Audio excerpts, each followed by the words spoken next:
For 2,000 years, you have been told a comfortable lie about the fourth gospel. The book of John isn't just a biography. It is a coded masterpiece that defies the other three texts in ways that should terrify traditionalists. It omits crucial events and introduces cosmic mysteries that were never meant for the masses. Why does this specific book stand alone? And here's the most astonishing part. Evidence suggests the true author wasn't a fisherman, but someone whose identity unravels the entire accepted history of the early church. Open the synoptic gospels, Matthew, Mark, and Luke, and you find earth, dirt, blood, and lineage. You find a human story rooted firmly in history. You see a birth in Bethlehem, a genealogy tracing back to Abraham or Adam, and a narrative that moves forward in linear time. Now, open the fourth file. Open the book of John. Where is the manger? Where are the shepherds? Where is the mother? They are gone? In their place, we find a void. We are not standing in first century Judea. We are suspended in a cosmic vacuum before the ignition of the universe. The author of this text has deliberately suppressed the nativity story to present us with something far more unnerving. He begins with a deliberate echo of the very first sentence of the Hebrew Bible. In the beginning, but instead of God creating the heavens and the earth, we are introduced to an entity simply called the Word. This brings us to the most significant linguistic clue in the entire text. In the original Greek manuscripts, this term is logos. To translate logos merely as word is to miss the entire motive of the author. In the first century, logos was a loaded philosophical concept, heavily utilized by the Stoics and Jewish philosophers like Philo of Alexandria. It didn't just mean speech, it meant the divine reason, the organizing principle of reality, the mathematical code that holds the chaos of the universe together. Think about what this implies about the writer's intent. He isn't writing for uneducated fishermen. He is targeting the intelligentsia of the ancient world. He is bridging the gap between Jerusalem and Athens, claiming that the abstract unknown God of the philosophers has suddenly developed a face. This is our first major piece of evidence that the book of John was constructed as a theological thesis rather than a simple biography. The protagonist here is not presented as a man who becomes important. He is presented as the pre-existent architect of reality itself. This concept of pre-existence is a radical departure from the other three narratives. In the other Gospels, the story begins at conception or baptism. Here, the protagonist is older than time. How does a first-century mind even conceptualize a human being who existed before the stars were formed? The text claims that all things were made through him. This effectively removes the central figure from the category of creation and places him in the category of creator. It is a claim of cosmic origin that shatters the boundaries of Jewish monotheism of the time. As we move past the prologue, the atmosphere of the text shifts. The author introduces a conflict, not between people, but between elemental forces. We see a sharp, dualistic imagery, light versus darkness. The light shines in the darkness, and the darkness has not overcome it. This isn't just poetic contrast. It is the language of war. This specific dualism, the sons of light against the sons of darkness, strongly resembles the secret teachings of the Essenes found in the Dead Sea Scrolls. The investigation suggests that the author views the world not as a neutral stage, but as enemy territory. The darkness here is not just the absence of light. It is an active, hostile presence that refuses to comprehend or accept the invasion of the Logos. The narrative frames the coming events as an infiltration mission the light is breaking into, a system that is rigged against it. And who is the first person to notice this infiltration? The text introduces a character we think we know, John the Baptist. But look closely at how he is utilized. In Matthew and Mark, he is a fiery preacher shouting about repentance. In this gospel, his role is entirely different. He is stripped of his moralizing. He is presented strictly as a legal witness. The Greek terminology used to describe his role is juridical. He is there to testify. We see him being interrogated by priests and Levites from Jerusalem, like a suspect under cross-examination. "Who are you?" they ask. He denies being the Messiah. He denies being Elijah. He reduces his own identity to a mere voice crying in the wilderness. His sole function in this narrative is to identify the intruder, to point at the anomaly in the crowd, and go on the record. He is the first detective on the scene, realizing that the laws of physics have been suspended. The stage is now set. The prologue has established a suspect who predates the universe, armed with the power of creation, stepping into a hostile darkness that seeks to consume him. The investigation has moved from the cosmic to the tangible. But if this figure is indeed the Logos, the divine code made flesh, then his very presence on earth threatens to crash the system of religious authority governing Jerusalem. The prologue has ended. The cosmic poetry of the Logos has faded, and the investigation now moves from the abstract to the concrete. We are tracking this pre-existent entity as he steps into the physical world. If our profile is correct, if this figure is indeed the architect of reality, then his interactions with the physical laws of nature should leave a distinctive footprint. We track him to a wedding in Cana of Galilee. To the casual observer, what happens next is a celebration saved by a miraculous provision of wine. But look closer at the text. The author, who we have established is writing a coded theological thesis, refuses to use the standard Greek word for miracle. In the other accounts, the writers use the word dynamis, meaning act of power. It implies a feat of strength or magic. But the author of the fourth gospel never uses this word. Instead, he selects a specific, loaded term, semeion. In ancient Greek, a semeion was a sign, a marker, or a signal flag used by military commanders. A sign is not the destination. It is a pointer indicating something else. This tells us that the event at Cana is not about the wine. It is a navigational marker pointing to a hidden reality. Let's reconstruct the scene at the wedding. The narrative zooms in on a very specific set of props, 6 stone water jars. The text is obsessive about the details, noting that they are made of stone and hold 20 to 30 gallons each. Why does the material matter? This is our clue regarding the target of this sign. In first-century Jewish law, pottery could become ritually impure and would have to be smashed. Stone, however, was impervious to impurity. These jars were not. For drinking, they were infrastructure.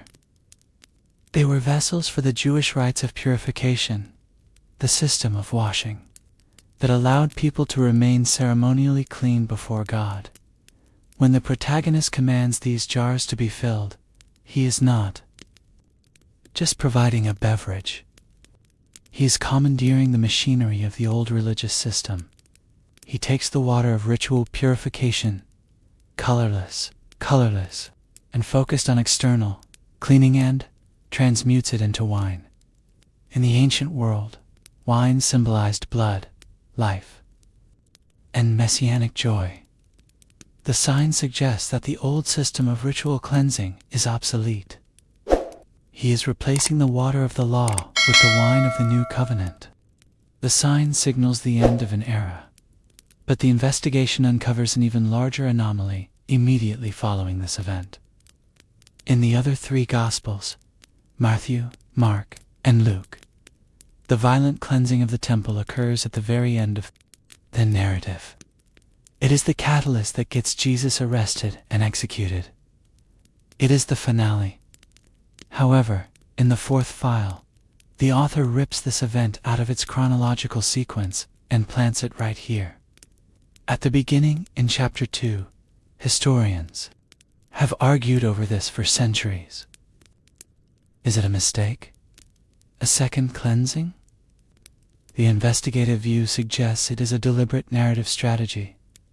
By moving the temple cleansing to the start, the author is establishing the motive immediately. The protagonist creates the new wine in Galilee, then marches straight into the heart of Jerusalem to strike at the temple.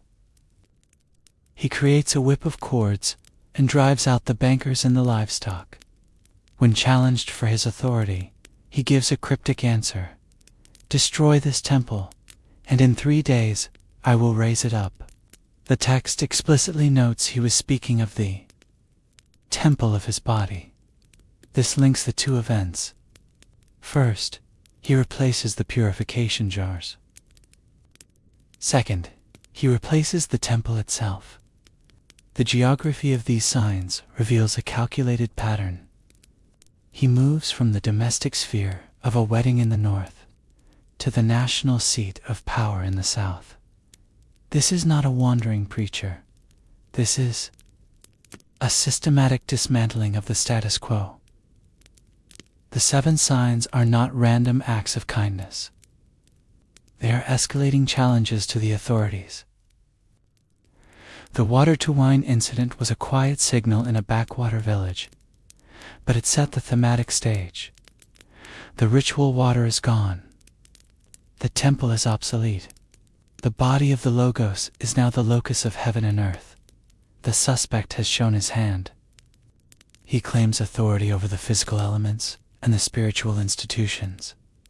But as we move to the second sign, the stakes rise from social rituals to the very difference between life and death.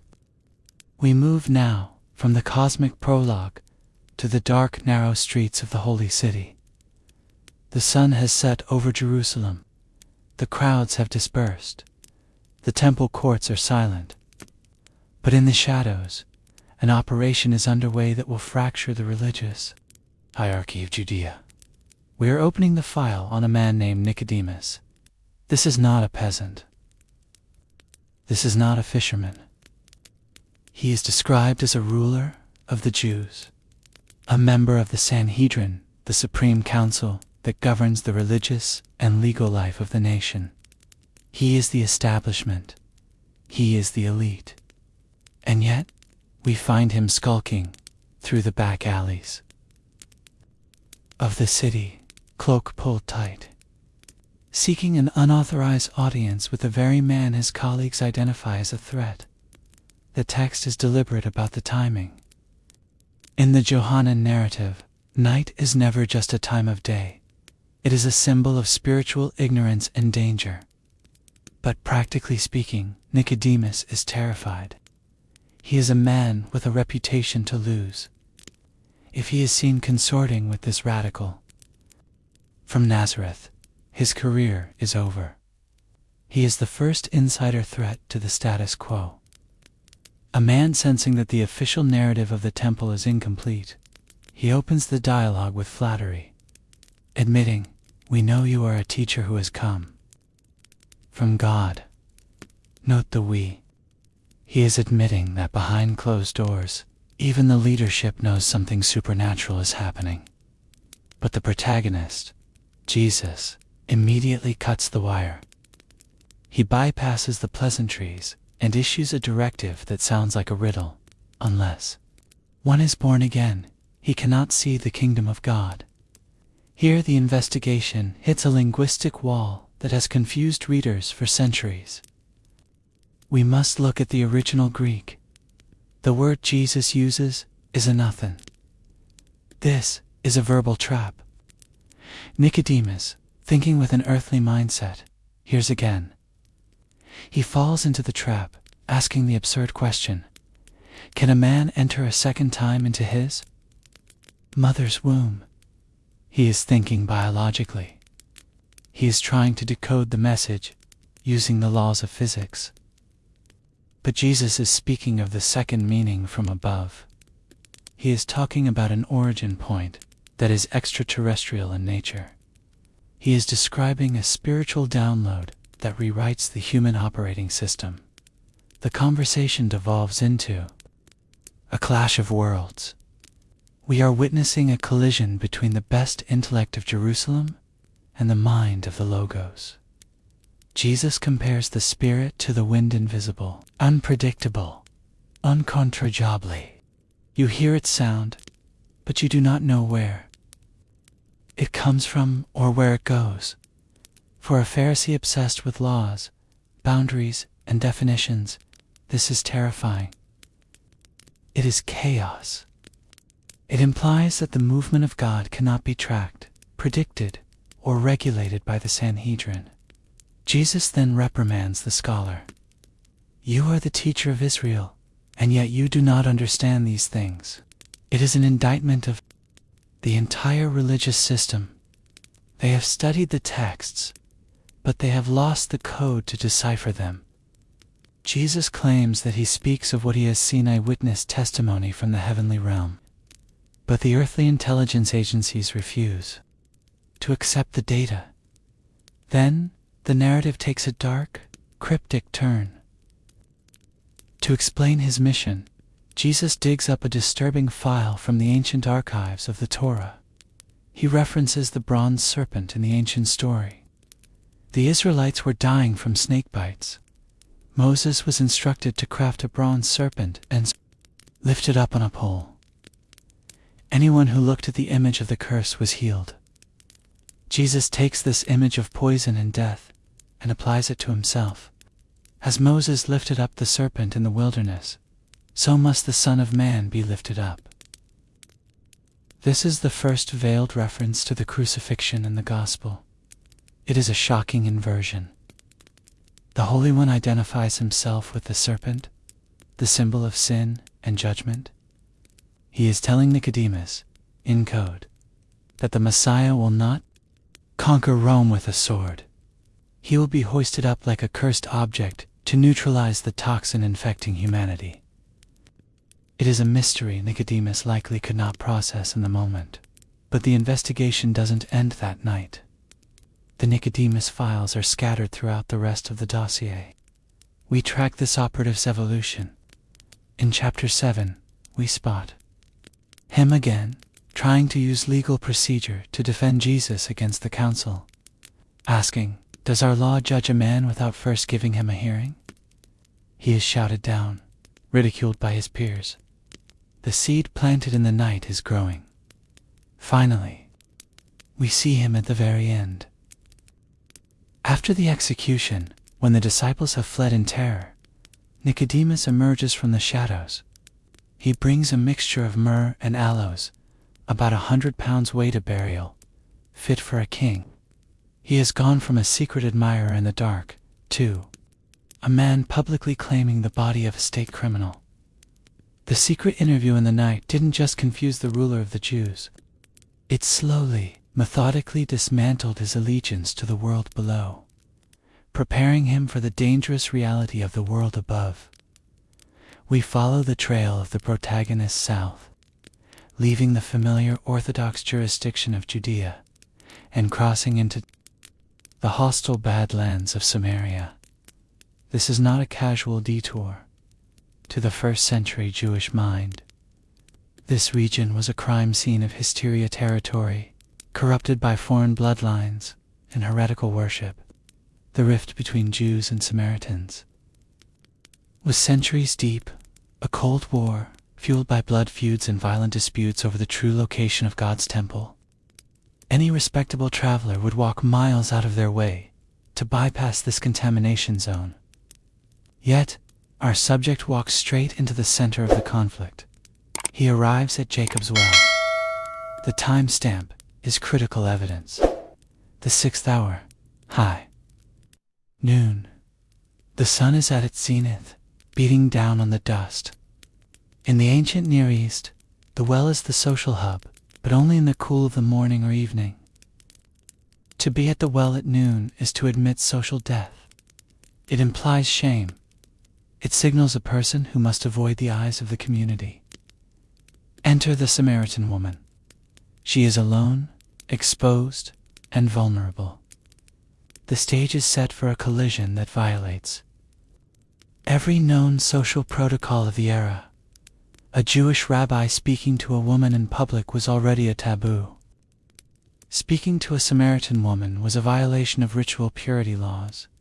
By asking her for a drink, the protagonist isn't just being friendly. He is dismantling the segregation laws of his culture. He is initiating contact with the untouchable. The dialogue that follows is not a simple conversation. It is a verbal sparring match. The woman is defensive, citing the racial divide. The protagonist counters with a cryptic offer: living water. At first, she interprets this through a literal lens: fresh, running spring water versus the stagnant water of a cistern. But the investigation reveals a double meaning. The author is using water as a code for a new kind of life force, something that originates from a different dimension. He claims that whoever drinks this water will never thirst again, that it will become a spring welling up to eternal life. He is offering a biological upgrade to the human soul. Then, the interrogation takes a sharp, invasive turn. The metaphysics stop, and the psychological audit begins. He tells her to call her husband. She claims she has none. This is the moment the trap snaps shut. "You are right in saying you have no husband," he counters. "For you have had 5 husbands, and the one you now have is not your husband." Stop and analyze the precision of this insight. It is a display of supernatural surveillance. He strips away her defenses with a single sentence. The number 5 may be symbolic, perhaps representing the 5 foreign tribes that settled Samaria, or simply the sheer magnitude of her relational brokenness. But the impact is visceral. She is laid bare. The stranger at the well isn't just a thirsty traveler. He is an investigator who has read her entire dossier before she even arrived. He knows the secrets she hides in the midday sun. Cornered by this exposure, the woman attempts to deflect. She switches the topic to the great theological debate of the era: geography, Jerusalem versus Mount Gerizim. Where is the authorized place to contact the divine?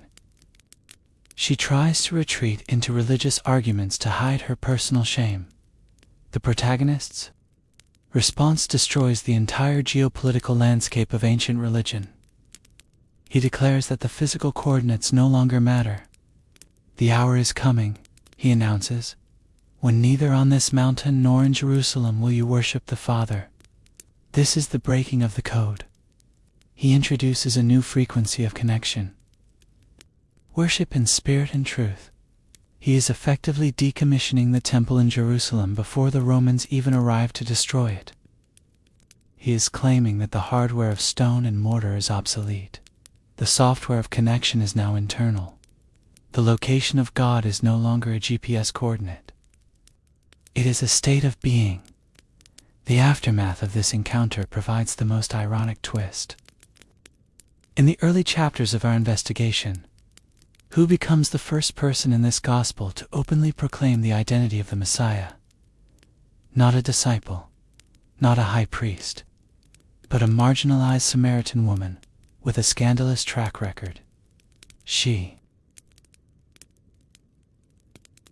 leaves her water jar behind, a symbol of her old Berdonan, rushes into the city she once feared.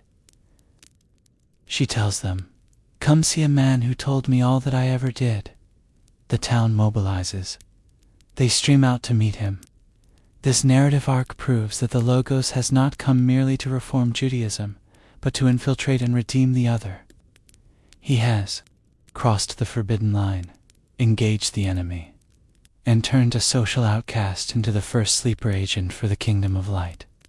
The investigation has officially gone global. But if he can rewrite the laws of worship and social hierarchy in the lawless lands of Samaria, what happens when he brings this radical authority back to the religious hardliners in Jerusalem?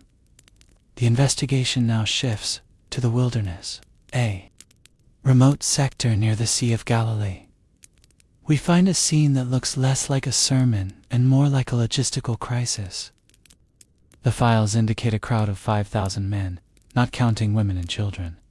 This is a massive security risk. In the ancient world, a gathering of this size without government sanction is a prelude to insurrection. The suspect, Jesus, performs a sign that defies the laws of thermodynamics, the multiplication of 5 barley loaves and 2 fish to feed this army. But you must look past the miracle to see the motive of the crowd. They don't just say grace and eat. The text reveals a dangerous political undercurrent. The crowd, realizing the military potential of a leader who can conjure supplies from thin air, intends to come and take him by force to make him king. They aren't looking for a savior. They are looking for a general to overthrow Rome. A Messiah who feeds the troops is a Messiah who can win a war. Recognizing the trap, the suspect vanishes. He retreats into the mountain alone. What follows is a night operation that terrifies the inner circle. The disciples attempt a naval extraction across the lake toward Capernaum, but they are hit by a violent squall. In the middle of the chaos, they witness a visual anomaly, a figure walking on the liquid surface of the deep. The witnesses hardened fishermen who know the lake are paralyzed, not by the storm, but by the sight of him. When he identifies himself, he uses a phrase that acts as a forensic match to the divine name. He says, "It is I," in the Greek, ego eimi, I am. He is asserting authority over the chaos of the natural world, linking himself directly to the voice from the burning bush. He calms the vessel, and immediately, the timeline warps the boat. Arrives at the destination instantly, but the crowd is relentless. The next day, they track him down to the synagogue in Capernaum. They want more bread. They want the welfare state to continue. Here, the suspect initiates a psychological confrontation that effectively destroys his own polling numbers.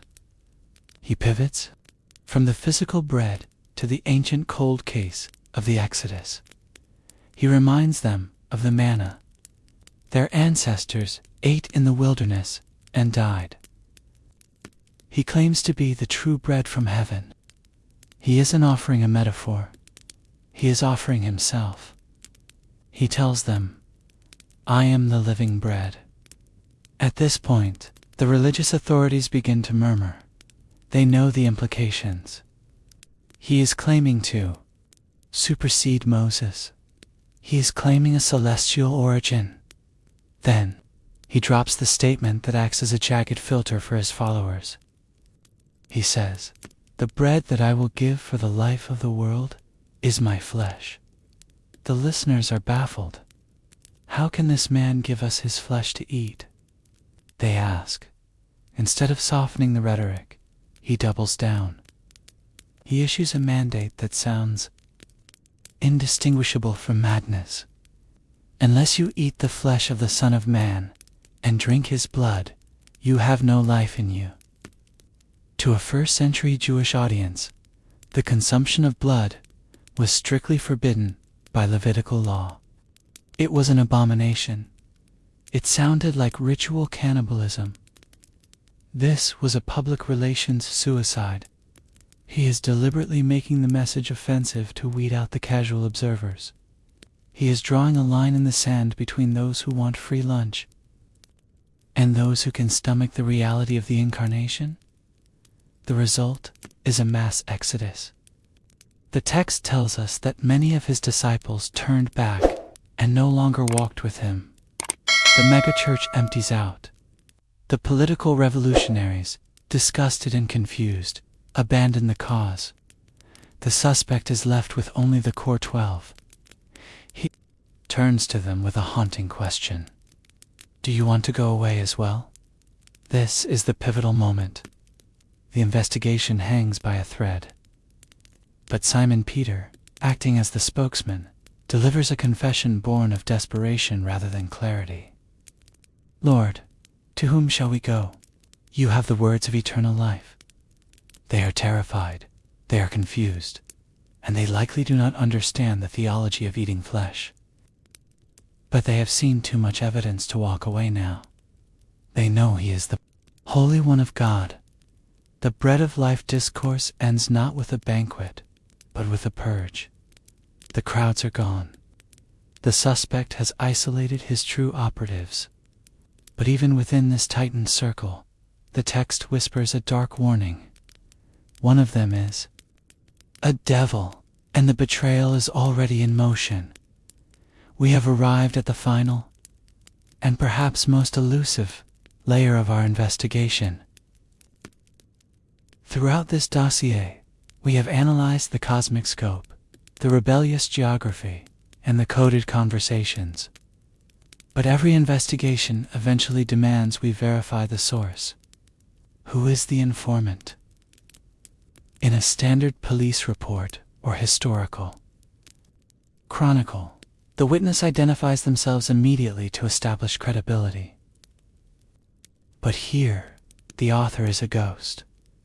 He moves through the narrative, sitting next to the protagonist, eating at his table, privy to the most intimate whispers, yet he refuses to give us his name. Instead, he refers to himself only by a code, a cipher. That has baffled scholars for centuries. The disciple whom Jesus loved. This nameless figure appears at the most critical junctures of the case file. He is there at the Last Supper, leaning back against the accused. He is the only male disciple, standing at the foot of the cross, while the others have fled in terror. And he is the first to outrun Peter to the empty tomb, arriving at the scene of the disappearance before anyone else. Critics and skeptics have long argued that this gospel was a forgery, written decades later by a Greek theologian with no connection to the events. But the forensic details embedded in the text suggest otherwise. The narrative is littered with the kind of sensory debris that only a primary witness retains. The author doesn't just describe a scene. He documents the environmental conditions. He notes that it was night. He remembers the specific aroma of the nard perfume filling the house. He records the exact weight of the spices brought for the burial, 75 pounds. He counts the precise number of water jars at the wedding in Cana. These are not the broad strokes of a myth. They are the granular recollections of a man who was in the room. But the most damning piece of evidence regarding his identity is found in the courtyard of the high priest. On the night of the arrest, when the inner circle is scattered and Peter is left shivering by a fire, denying he knows the accused, this beloved disciple does something extraordinary. He walks right past the guards. The text explicitly states that this disciple was known to the high priest. Let that sink in. While the Galilean fishermen are treated as threats or outcasts, our author has security clearance. He has access to the inner sanctum of the religious elite in Jerusalem. He is the one who brings Peter in. This detail destroys the profile of a simple, uneducated laborer. It suggests our author is a man of status, an insider operating behind enemy lines. So who fits the profile?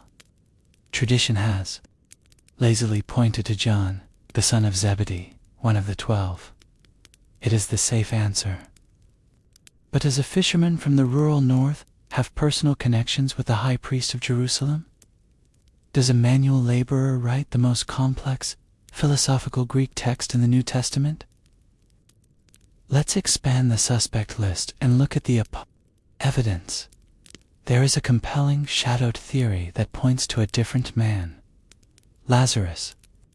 The text tells us explicitly that Jesus loved Lazarus. Lazarus lived in Bethany, just 2 miles from Jerusalem, placing him in the correct social and geographic circle to know the high priest. Furthermore, consider the psychological profile. The rumor at the end of the book that the beloved disciple would never die makes terrifying sense if applied to a man who had already died and been brought back. If you had already crossed the threshold of death once, wouldn't your peers wonder if you were now immortal? Or perhaps it is Thomas, the ultimate skeptic, whose journey from doubt to the proclamation of divinity mirrors the book's entire theological arc. Or maybe, as some modern detectives suggest, it is a figure completely written out of the other Gospels, a Jerusalem aristocrat whose identity had to be redacted to protect him from the royal authorities. The mystery culminates in the final chapter, an epilogue that reads like a sworn deposition. We find Peter and this unnamed disciple walking along the shore. Peter points to the author and asks, "Lord, what about him?" The cryptic answer given by the protagonist sparks a rumor that traveled through the entire ancient world like wildfire, that this disciple would remain alive until the end of time. The author steps in to correct the record, clarifying the exact wording to stop the spread of misinformation. This implies the book was finalized when this disciple was incredibly old, perhaps the last surviving member of the original circle, watching his friends get martyred one by one, left alone with the memories of a world that had vanished. Whoever he was, a stick rat, fisherman, or the man who walked out of a tomb, he deliberately redacted his own face. He erased his identity so you would only look at the evidence he presented. He ends the file with a singular, legal assertion. This is the disciple who testifies to these things, and who wrote them down. We know that his testimony is true. He isn't asking for fame. He is signing a sworn affidavit. He remains a shadow in his own story, forcing us to decide not who he is, but whether we believe what he saw. Imagine the city of Jerusalem, not as a holy site, but as a pressure cooker waiting to explode. We are fast-forwarding to chapter 7. It is the Feast of Tabernacles, the most boisterous, crowded, and politically charged festival in the Jewish calendar. Pilgrims are sleeping in makeshift huts on rooftops. The streets are choked with smoke from sacrifices. The Roman legions are watching from the Antonia fortress, hands on their sword hilts. But the real danger isn't the Romans. It is the whispering campaign moving through the alleyways. The narrative begins with a domestic confrontation that feels more like a tactical disagreement within an insurrection cell. The protagonist's own brothers challenge him. They tell him to take his operation to the capital, to prove his power to the world. His response is chillingly calculated. He tells them, "My time has not yet come." He sends them ahead, seemingly declining the invitation. But then, the text reveals a tactical deception. After the caravan leaves, he follows. He enters the hostile zone of Jerusalem, not openly, but in secret. This is behavior consistent with a target under surveillance. He knows there is a warrant out for him. The authorities are actively hunting him, scanning the crowds, asking, "Where is he?" The atmosphere is thick with paranoia. The text describes the crowds muttering about him in hushed tones, terrified of the religious police. Some say he is a good operative. Others claim he is an agitator leading the populace astray. No one speaks openly. The fear is palpable. For half the festival, he remains a ghost. Then, suddenly, he appears in the temple courts. He isn't hiding anymore. He is teaching right under the noses of the men plotting his execution. The audacity stuns the crowd. They know the kill order has been issued. They ask, is this not the man they seek to kill? And here he is, speaking openly, and they say nothing to him. Then comes the flashpoint. To understand the gravity of what happens next, we have to reconstruct the crime scene. It is the last great day of the feast.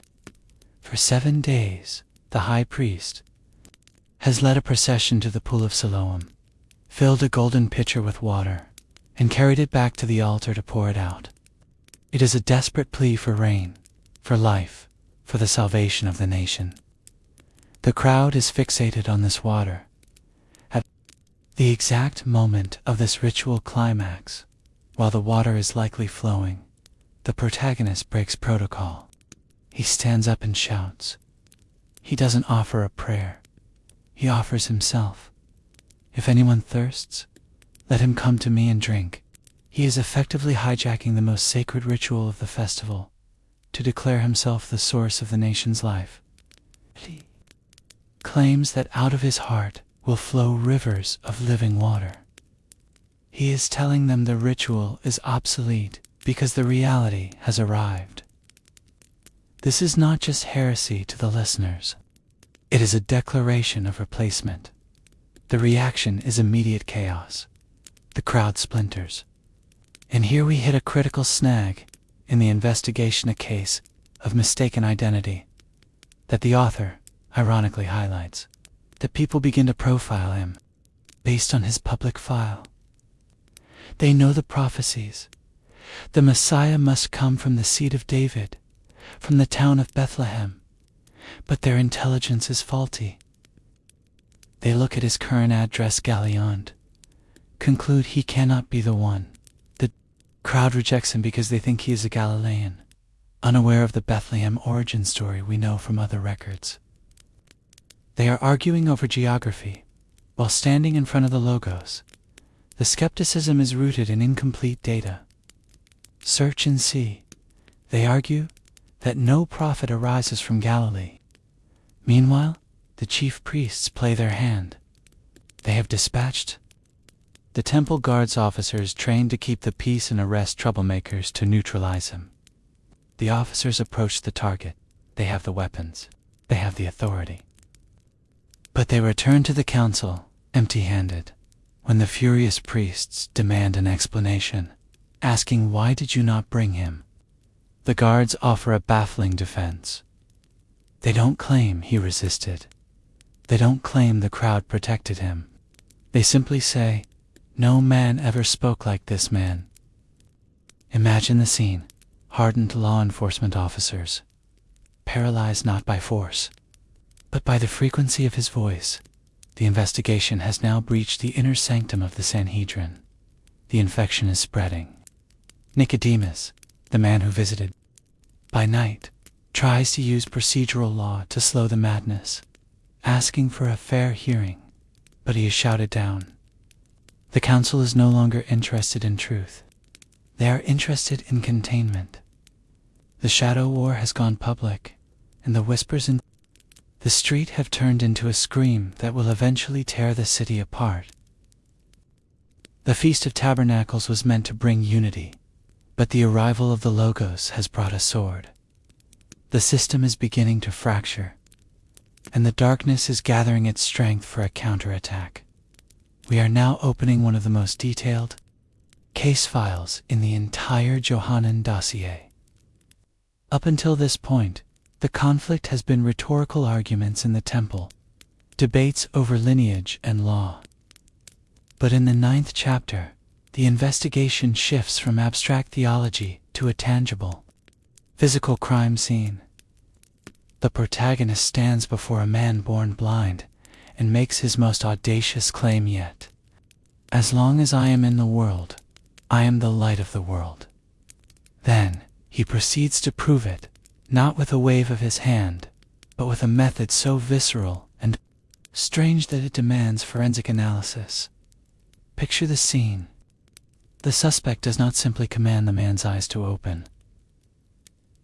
He spits on the ground, mixes his saliva with the dust to create mud, and he smears this clay over the blind man's eyes. To the modern reader, this seems bizarre, perhaps even unhygienic. But we must look at this through the lens of ancient history. In the ancient Near East, spittle was often believed to hold medicinal properties. Yet the act of making clay carries a much deeper, symbolic resonance. It echoes the Genesis narrative, where the Creator forms the first human from the dust of the earth. By replicating this act, the protagonist is not merely acting as a healer. He is acting as the Creator, repairing a vessel that was broken from birth. But there is a legal problem here, one that turns a biological miracle into a criminal offense.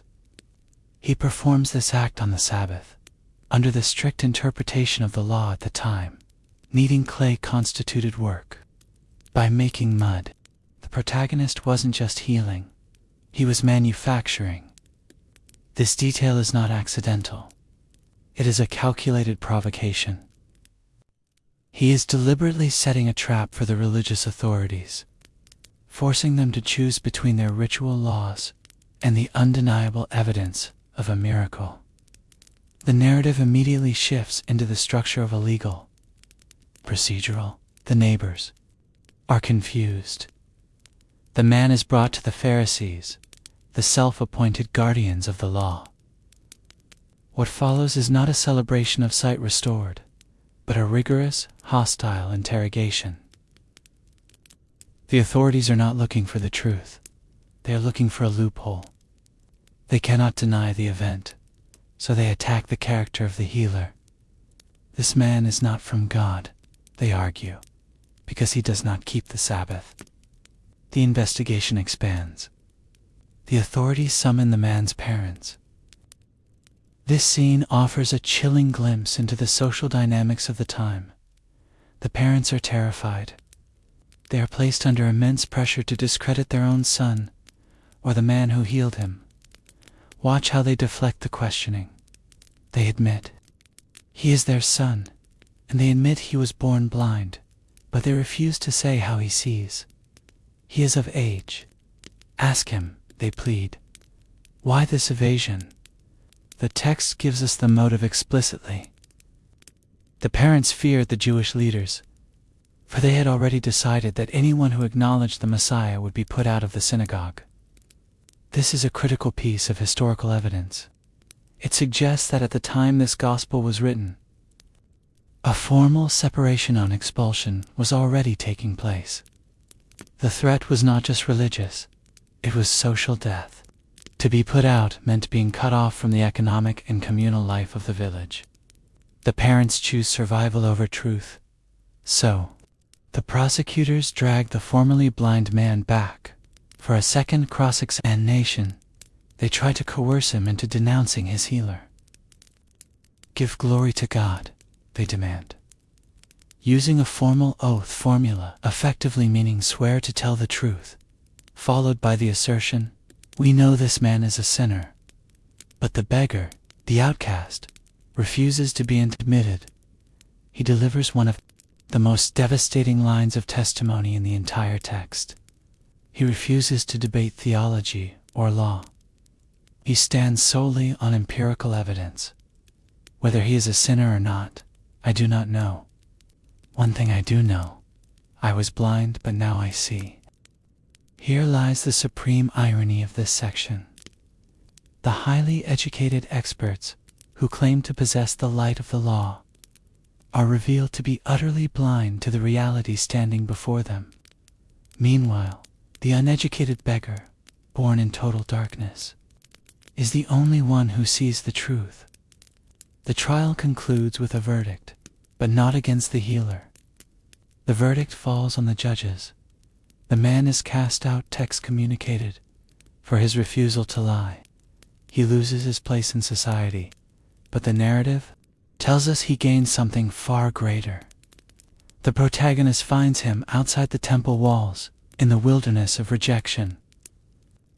The light of the world has revealed that the established religious structure is operating in total darkness, and the only way to truly see is to be put on trial and cast out of the system entirely. We are now deep inside the narrative file, moving away from the cosmic prologue and into the dusty, dangerous reality of the Jerusalem conflict. We arrive at chapter 10, a section often sentimentalized in stained glass windows and nursery rhymes. You know the image, a gentle figure carrying a lamb, the pastoral archetype of the Good Shepherd. But you must strip away the modern sentimentality to understand what is actually being said here. Read the transcript again, but this time read it as a political manifesto delivered in enemy territory.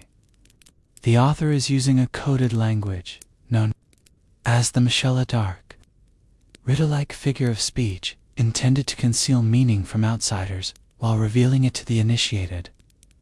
The setting is a sheepfold, but in the ancient Near East, a sheepfold was not a lush meadow. It was a stone enclosure, a fortress against the wilderness, often guarded by a gatekeeper. When the protagonist declares, "I am the door," he is not offering a poetic comfort. He is establishing a security checkpoint. He is drawing a hard line in the sand regarding access to the truth. If he is the only legitimate point of entry, then who are the men currently running the temple? The text labels them thieves and robbers. This is a devastating accusation against the religious aristocracy of the first century. The investigation suggests that the thieves are those who climb over the wall, the unauthorized leaders who seized power through political maneuvering rather than divine appointment. The hired hand is the mercenary leader, the one who abandons the flock the moment the wolf appears. In the first century context, the wolf was often a code for Rome or the corrupting influence of the Herodian dynasty. The hired hand flees because he has no skin in the game. He owns nothing, but the shepherd stays. This brings us to the most radical claim of agency in the entire document. In the other gospel accounts, the impending death of Jesus often feels like a tragedy happening to him, a result of betrayal, a rigged trial, and Roman cruelty. But the Johannine Jesus flips the script entirely. He looks his accusers in the eye and declares, "No one takes my life from me, but I lay it down of my own accord." This is not the speech of a victim. It is the speech of a commander executing a tactical maneuver. He claims to have the authority to lay his life down and the authority to take it up again. Do you see the implication?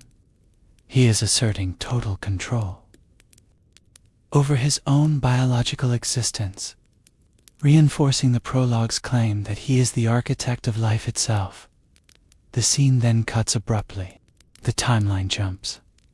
We are transported from the countryside to the heart of Jerusalem. It is winter. The text specifies it is the Feast of Dedication, what we now call Hanukkah. This detail is not accidental. The Feast of Dedication celebrates the purification of the temple after it had been defiled by foreign idols. The atmosphere is freezing, tense, and nationalistic. The crowds are remembering the Maccabean revolt, looking for a warrior to kick out the Romans. The protagonist is walking in Solomon's colonnade, a covered porch on the east side of the temple enclosure. This is a public trap. The religious authorities encircle him. The Greek verb used here, ikiklosin, implies a hostile maneuver. They are hemming him in, cutting off his escape routes. They demand, "How long will you keep us in suspense? If you are the Messiah, tell us plainly." They want a political confession. They want a reason to arrest him or a king to rally behind. Instead, he gives them something that shatters their entire worldview. He doesn't claim to be a king in the way they understand. He doesn't claim to be a prophet. He drops the ultimate bombshell. "I and the Father are one." The reaction is instantaneous. They don't call for a guard. They reach for the ground. They pick up stones to execute him on the spot without a trial. Why? Because in the original Greek, the word one is neuter hen. He isn't saying he and God are the same person. He is claiming they are the same thing, the same essence, the same substance. He has just looked the guardians of monotheism in the face and claimed to be the operating system of God himself. Triggering. A countdown to an execution that he claims is merely part of the plan. We have received the distress signal. The location is Bethany, a small village just 2 miles east of Jerusalem. The message sent to the protagonist is brief and desperate. Lord, the one you love is sick. In any standard narrative, this is the moment the hero drops everything to race against the clock. But the investigation into the Lazarus project reveals a deliberate, chilling pause in the timeline. Upon receiving the intelligence, the protagonist does not move. He waits. He stays where he is for 2 more days. To the disciples, and certainly to the sisters, Mary and Martha, this looks like negligence. It looks like a failure of compassion. But looking at the forensic data, we see it as a calculated tactical delay. Jesus is not waiting for Lazarus to recover. He is waiting for him to die. When he finally gives the order to move out, he tells his team plainly, Lazarus is dead. By the time they arrive in Bethany, the body has been in the tomb for 4 days. This specific duration is critical evidence. In ancient Jewish tradition, it was believed that the spirit hovered near the body for 3 days, but by the 4th day, the spirit departed and decomposition was irreversible. Jesus has waited for this precise window. He has allowed the biological clock to run out completely. He is ensuring that no skeptic can claim this was a coma, a swoon, or a misdiagnosis. He has let the situation deteriorate from a medical emergency to a certified fatality. But as he approaches, the scene, the investigation, captures a rare emotional break in the subject. We encounter the shortest verse in the entire biblical library, consisting of just 2 words in English. Jesus wept. Pause. And analyze the psychological profile of the Logos here. We have established him as the pre-existent Word, the one who was with God in the beginning. Why is the architect of the universe crying over a death he intends to reverse in 10 minutes? This is not the grief of helplessness. It is the grief of collision. We are witnessing the Creator standing face to face with the ultimate enemy of his creation, death itself. The Greek text implies a mixture of sorrow and deep, visceral anger. He sees the pain of the sisters, the wailing of the crowd, and the tyranny of the grave, and he is visually shaken. It is the moment where the divine investigator fully inhabits the trauma of the human condition. He moves to the tomb. It is a cave with a stone laid across the entrance. When he orders the stone to be removed, Martha, the practical sister, issues a gruesome warning. Lord, by this time there will be a stench, for he has been dead for days. This confirms the reality of the scene. This is not a sanitized, metaphorical sleep. This is rot. The cells have broken down. The body is in active decay. By ordering the stone removed, Jesus is violating the sanitation laws and the natural instincts of survival. He stands before the dark mouth of the cave. He does not go in. He speaks to the darkness. Lazarus, come out. Why does he call him by name?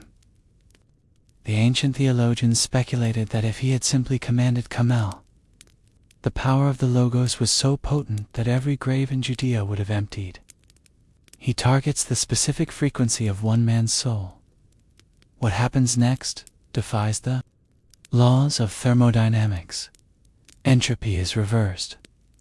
The decomposition halts and once the dead man shuffles out, his hands and feet still bound with linen strips, his face wrapped in a cloth. It is a terrifying, awe-inspiring sight. The ghost has returned to the machine. But here is where the investigation takes its darkest turn. In a standard story, this would be the moment of triumph, the moment the world falls to its knees. But in the Gospel of John, this miracle does not bring peace. It signs the death warrant. The report of the resurrection reaches the High Council. In Jerusalem, the reaction is not wonder. It is pure, calculated panic. The chief priests and Pharisees convene an emergency session. They look at the evidence a man raised from the dead end. They realize they have lost control of the narrative. If we let him go on like this, they argue, everyone will believe in him, and the Romans will come and take away both our place and our nation. The raising of Lazarus is the tipping point. It is the ultimate sign that forces the hand of the establishment. Caiaphas, the high priest, utters a prophecy he doesn't even understand, declaring it is better for one man to die for the people than for the whole nation to perish. The machinery of the state begins to turn. The decision is made. The miracle at Bethany ensures that Jesus will not leave Jerusalem alive. But the conspiracy goes deeper. The investigation uncovers a secondary plot that is often overlooked. The chief priests realize that killing Jesus is not enough. As long as Lazarus is walking around, breathing and eating, he is a living, breathing evidence locker that cannot be refuted. So, the religious authorities issue a second hit order.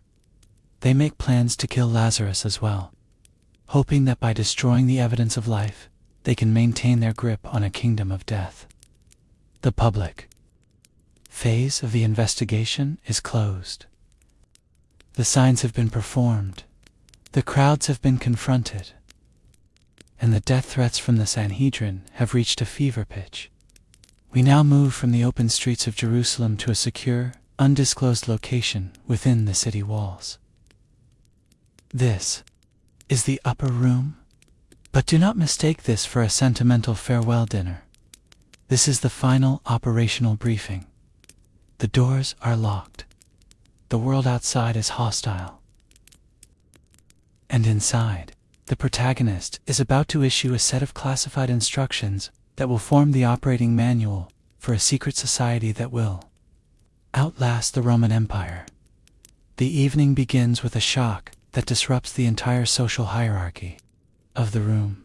In the ancient world, the order of guests at a table was a rigid display of power. But the suspect, the man they call Lord and Messiah, stands up and removes his outer garments. He wraps a towel around his waist. He looks less like a king and more like a slave. He pours water into a basin and begins to wash the feet of his operatives. This is a deliberate violation of protocol. In the first century context, washing feet was a task so menial that Jewish disciples were not legally required to perform it for their masters. It was work reserved for the lowest Gentile servants. Peter, the most vocal of the group, recoils. He refuses to allow the master to debase himself. But Jesus issues a sharp corrective. If I do not wash you, you have no share with me. The act is not about hygiene. It is about initiation. He is dismantling the pyramid of power. In this new kingdom, the leader is not the one who sits at the head of the table, but the one who kneels on the floor. But as the water turns murky, the atmosphere in the room darkens. There is a breach in security. The investigation reveals that the enemy has already infiltrated the inner circle. Jesus drops a bombshell accusation. One of you will betray me. The table erupts in confusion. They look at one another, terrified, running mental background checks on their peers. Who is the mole? The text provides a chilling detail about how the traitor is identified. It involves a morsel, a piece of bread dipped in the dish. In that culture, to offer a dipped morsel to a guest was a gesture of supreme honor and friendship. Jesus hands this honor to Judas Iscariot. It is the final appeal to his conscience. But Judas takes the bread, and the text records a supernatural transition. After he took the morsel, Satan entered into him. The sleeper agent is activated. Jesus looks him in the eye and gives a command that the others misinterpret as an administrative task. What you are going to do, do quickly. Judas leaves immediately. The door closes behind him. The text adds 3 haunting words. And it was night. He has left the light of the world and stepped into the darkness to initiate the arrest. With the traitor gone, the channel is secure. The tone shifts from investigation to transmission. Jesus issues the new commandment: love one another. Just as I have loved you, you also are to love one another. Why is this new? The command to love a neighbor is as old as Leviticus. The upgrade is in the standard: as I have loved you. It is a love defined by the self-sacrifice he is about to perform. He tells them this will be their uniform, their badge. By this all people will know that you are my disciples. It is the counterintelligence signal by which the members of this movement will recognize each other in a hostile world. But the operatives are terrified. They realize he is leaving. Panic sets in. To calm them, Jesus reveals the existence of another asset. He promises to send the Paraclete. We must decode this Greek term carefully. Parakletos is often translated as comforter, which sounds soft. But in the legal and military Greek of the time, a paraclete was an advocate, a defense attorney, or a specialized assistant summoned to stand beside a soldier in battle. Jesus is promising that when he physically departs, a spectral agenta, Spirit of Truth, will arrive to prosecute the world and guide the team. The mission will not be abandoned. It will be led from a different dimension. Finally, as they prepare to leave the room, Jesus offers one last organic metaphor for their survival. He describes himself as the true vine and his followers as the branches. This is the logic of the new network. A branch cannot survive by trying hard. It survives by staying connected. He warns them of the pruner, the father who cuts off every branch that bears no fruit. This is a stark warning against being a double agent or a dead weight. The life of the vine, the sap must flow through them. If the connection is severed, the branch withers and is gathered for the fire. The briefing is over. The instructions are lodged in their minds, even if they don't fully understand them yet. The traitor is bringing the guards. The investigation is moving to its violent climax. They sing a hymn and walk out into the dark, toward a garden called Gethsemane, where the agony of the cup awaits. The operational briefing in the upper room is concluded. The investigation now moves into the transit zone. The group has likely left the safe house, moving through the darkened streets of Jerusalem toward the Kidron Valley. But before the arrest, before the violence, the narrative pauses for a transmission that defies all standard literary conventions. We have arrived at chapter 17, often called the high priestly prayer. But for the investigator, this text presents an immediate anomaly. How do we have this transcript? The synoptic Gospels, Matthew, Mark, and Luke record Jesus praying in Gethsemane, but they describe him at a distance, agonizing alone while the disciples sleep. They record the distress, but not the words. John's dossier is different. He provides a verbatim record of a conversation between the Son and the Father. This suggests that the author, the beloved disciple, was physically close enough to overhear the whisper of the Logos communicating with his source. It reads like a wiretap on a private line between heaven and earth. Listen to the opening frequency of this communication. Father, the hour has come. For 16 chapters, the suspect has been saying, "My hour has not yet come."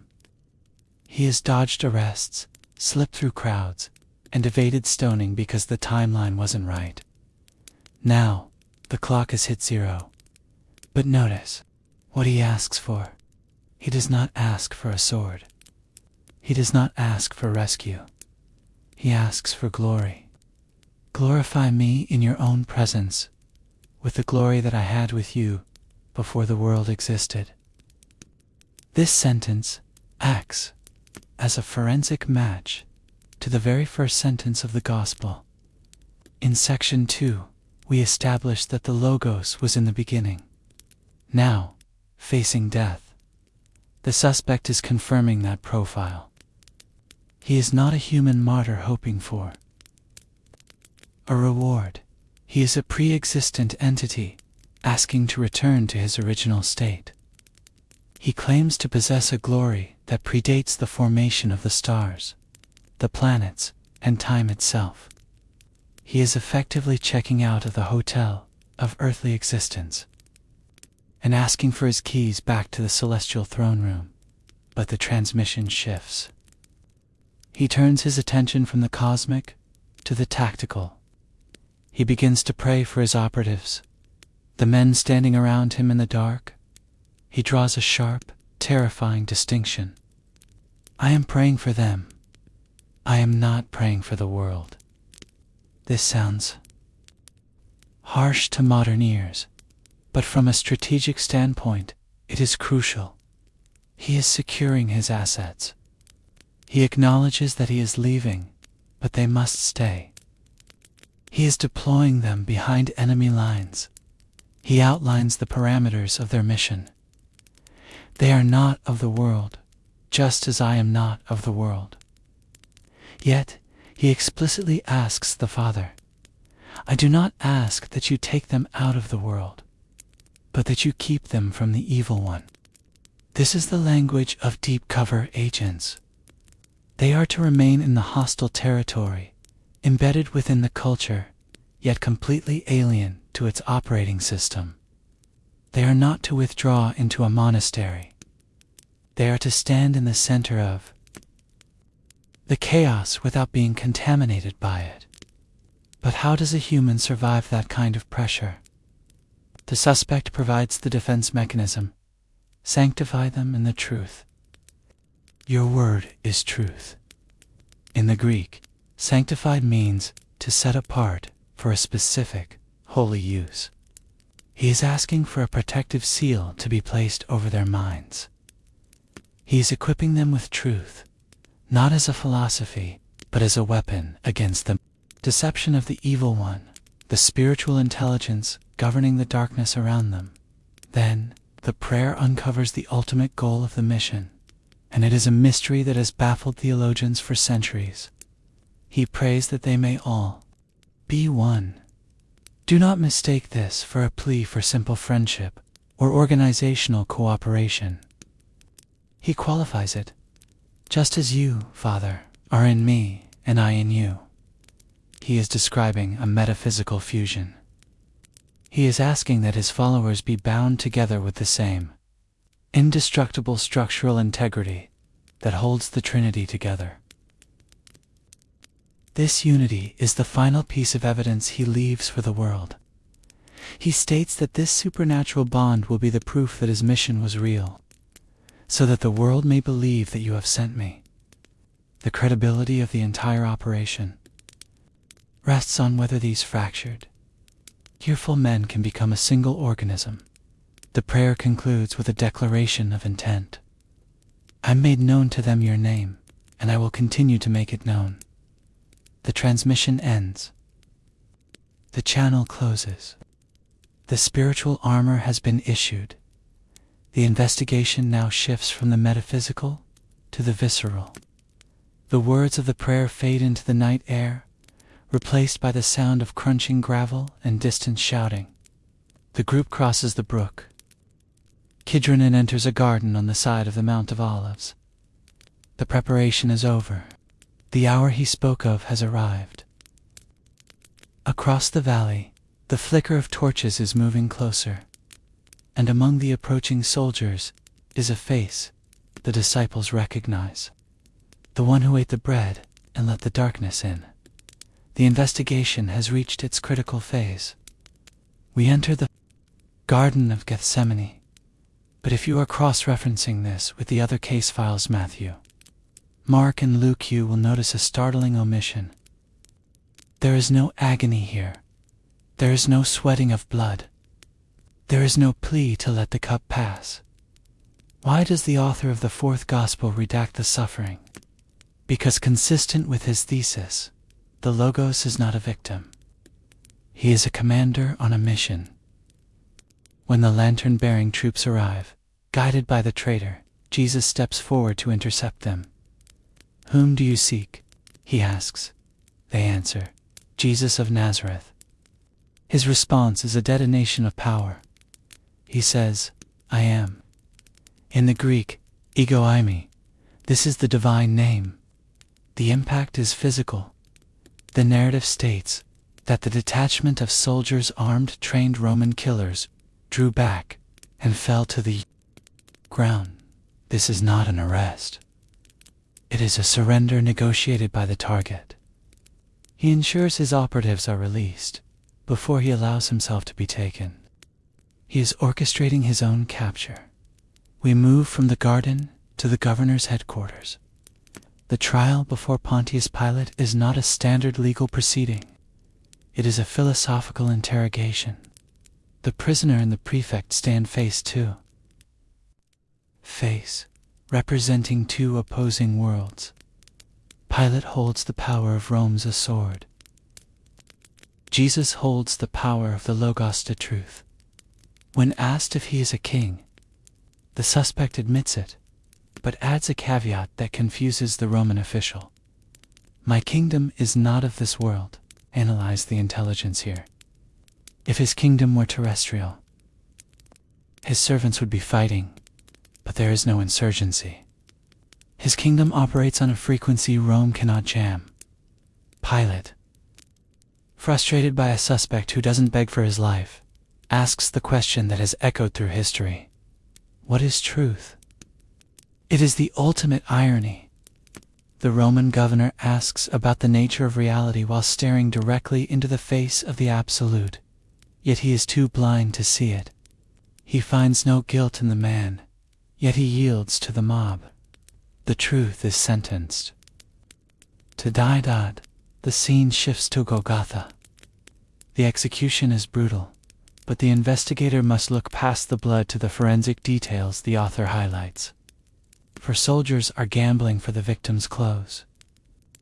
They divide the outer garments into 4 parts, one for each cardinal direction, but they stop when they reach the tunic.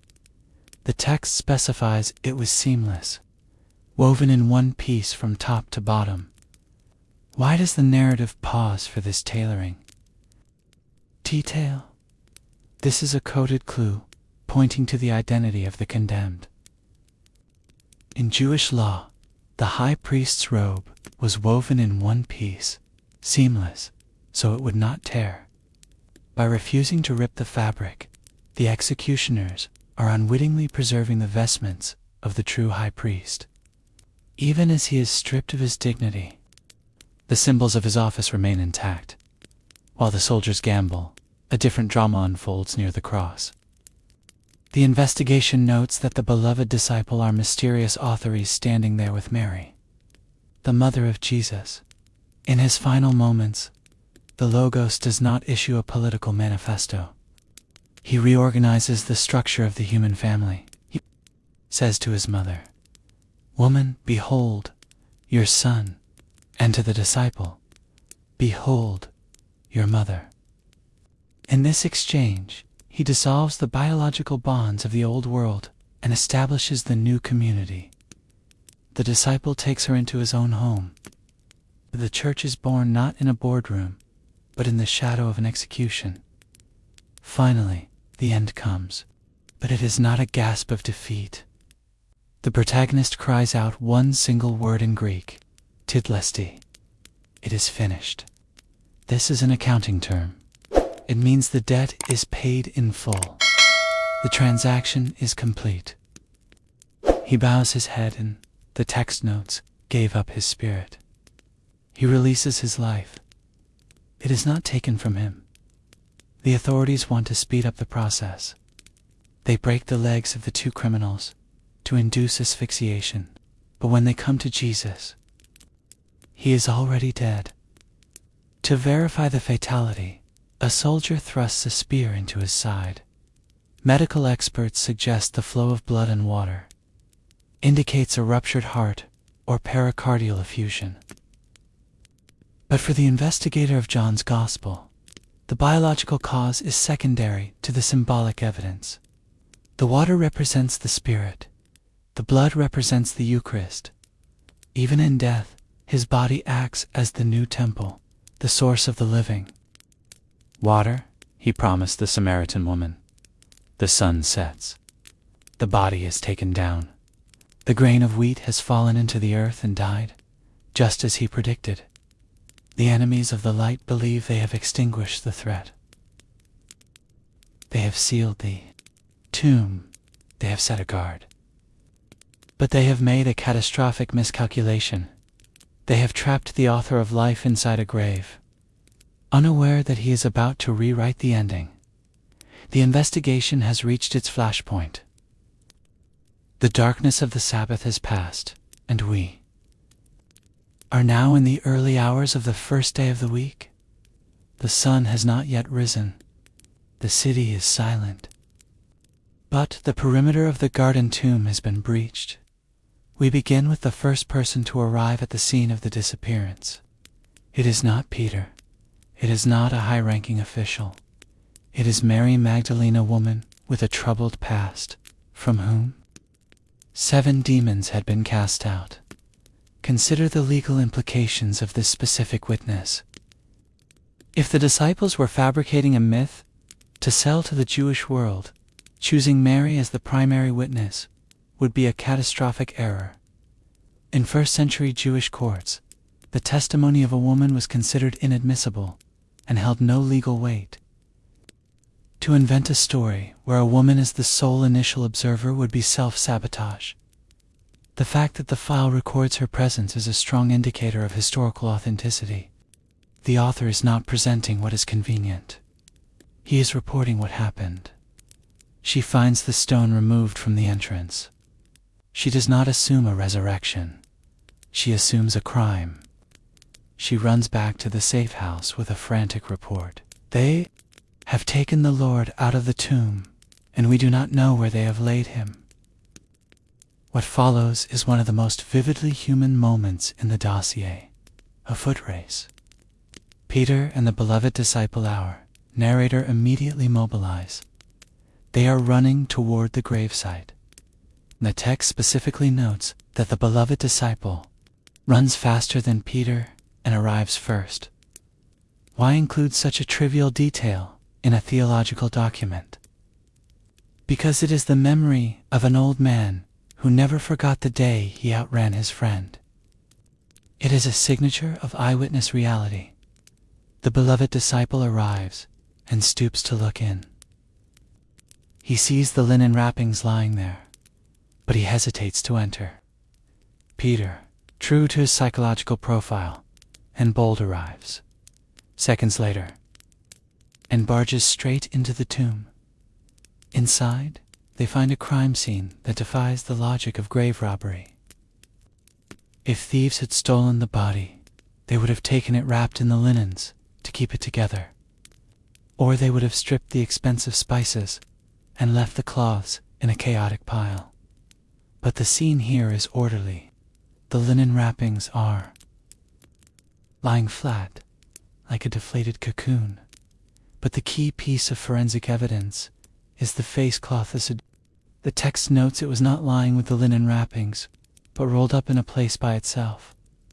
A grave robber does not take the time to fold a napkin. This suggests a calm, deliberate departure.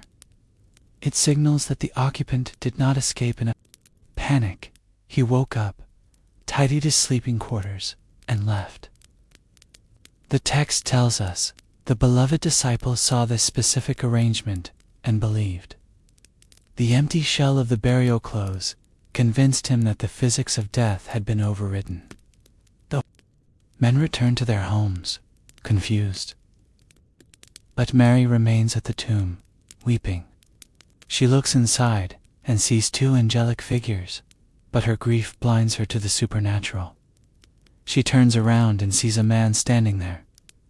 In a profound irony, she mistakes him for the gardener. This is technically true. He is the new Adam, tending to the garden of a new creation, but she does not recognize him visually. She asks the stranger if he has moved the body. The protagonist speaks a single word, Mary. It is the audio frequency that breaks the spell. As established in the Good Shepherd files, the sheep know his voice. She instantly cries out, Rabboni, and moves to embrace him. But here, the investigation hits a strange theological barrier. Jesus stops her. Do not cling to me, he commands, for I have not yet ascended to the Father. This is the mystery of the noli me tundri. Later, he will invite Thomas to touch his wounds. Why not Mary? The investigation suggests he is in a state of transit. He is operating between dimensions. He has exited the grave but has not yet reported to the celestial throne room to present the evidence of his sacrifice. He tells her to go and brief the operatives. I am ascending to my Father and your Father, to my God and your God. The sun sets on that first day. The scene shifts to the disciples. They are hiding behind locked doors for fear of the Jewish authorities. The security is tight. Yet, without a knock, without a door opening, the protagonist manifests in the center of the room. He defies the laws of solidity. He stands among them and shows them his hands and his side, proving he is not a hallucination, but a physical reality that can pass through matter. He offers the greeting, peace be with you. Then, he performs an act that links this moment all the way back to the book of Genesis. He breathes on them. He says, receive the Holy Spirit. In the beginning, God breathed into the nostrils of Adam to make him a living soul. Now, the risen Logos breathes into his disciples to make them a new creation. But the file is not complete. One operative was missing from the room. Thomas was not there. When told the news, he refuses to accept the data without physical verification. He demands to put his finger into the nail holes, setting the stage for the final confrontation between skepticism and the tangible proof of the resurrection. We have arrived at the epilogue. The tomb is empty. The resurrection has been verified. And the investigation returns to the remote waters where it all began. The Sea of Tiberias. 7 of the operatives, including Peter, Thomas, and the sons of Zebedee, have retreated from the capital. Perhaps out of confusion, or perhaps out of hunger, they return to the only trade they know, fishing. They work through the night, casting their nets into the black water. But the result is a total failure. The nets come up empty. It is a haunting echo of their lives before the call futile effort in the dark. Then, as the dawn breaks, a silhouette appears on the shore. The figure is unrecognized, obscured by the morning mist. He issues a command that defies professional logic. Cast the net on the right side of the boat. They obey, likely out of exhaustion more than faith. The result is immediate chaos. The net becomes heavy, teeming with life. But unlike the previous generic descriptions of miracles, the author here provides a piece of data so specific it has driven cryptographers mad for 2,000 years. They drag the net ashore and count the catch. It is not a round number. It is exactly 153 large fish. Why record this precise integer? This is not random trivia. In the world of the Johannine Code, numbers are never accidental. The implication is staggering. The net represents the global mission. The catch is not partial. It includes every tribe, every tongue, every nation. The net does not tear, symbolizing the capacity of this new kingdom to hold the entire diversity of the human race without breaking. But the true mystery of this scene awaits them on the dry land. As the disciples stumble out of the water, shivering and wet, they find that the stranger has already prepared a meal. He is cooking bread and fish over a charcoal fire. This is a sensory trigger. The last time Peter stood near a charcoal fire was in the courtyard of the high priest, warming his hands while he denied knowing Jesus 3 times. The distinct scent of burning charcoal transports Peter instantly back to the moment of his greatest failure. The protagonist has recreated the crime scene, but he has not done it to shame Peter. He has done it to reverse the damage. They eat in silence. The text notes that none of the disciples dared ask him, "Who are you?" They knew it was the Lord. The atmosphere is heavy with awe. Then the interrogation begins. Jesus turns to Peter. He does not ask about his bravery or his theology. He asks a single question. "Do you love me?" He asks it 3 times. 1 for each denial. 1 for each time, Peter said. "I do not know the man." "With every yes, Lord, you know that I love you." Jesus issues a counter-command. "Feed my sheep." He is taking the man who failed and promoting him to the highest rank of leadership. He is overriding the trauma of the charcoal fire in the courtyard, with the grace of the charcoal fire on the beach. But the briefing takes a somber turn. Jesus predicts Peter's end. He describes a day when Peter will stretch out his hands and be led where he does not want to go, a coded reference to crucifixion. Peter will indeed follow his master to the cross. Upon hearing his death sentence, Peter turns and sees the narrator, the beloved disciple, trailing behind them. Peter asks the question that plagues every human heart when comparing their lot with another. "Lord, what about this man?" The reply is sharp. "If it is my will that he remain until I come, what is that to you? Do you follow me?" Here, the 2 divergent paths of the Christian witness are laid bare. Peter represents the path of martyrdom, the blood poured out for the cause. The beloved disciple represents the path of the witness, the one who lingers, who observes, who writes, and who testifies to the truth long after the others are gone. And so, the investigation closes. The dossier is full. We have tracked the logos from the cosmic void before time began, through the wedding feasts and funeral processions, into the slaughterhouse of Golgotha, and out the other side of an empty tomb. We have examined the signs. We have decoded the metaphors. The author ends with a statement of infinite scale. He admits that this report is incomplete. He claims that if every one of the protagonist's acts were written down in detail, the world itself could not contain the books that would be written. It is a final, poetic claim that the subject of our investigation is inexhaustible.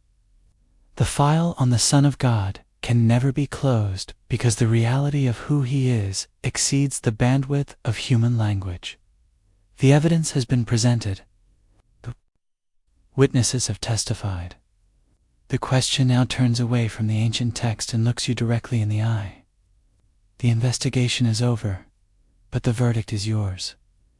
Do you believe? The dossier is technically closed, but the real work begins with you. I am officially handing this investigation over to the jury. Open the book of John again. Read it not as a familiar story, but as a crime scene loaded with forensic details. Look for the water, the light, and the hidden identity of the author. Who, do you believe, is the beloved disciple? Is it a fisherman, a resurrected man, or an aristocrat in hiding? Post your theory in the comments and help us build the profile. We are just scratching the surface of these ancient mysteries. Subscribe now to join the agency for our next deep dive. The evidence is right in front of you, but are you brave enough to see it?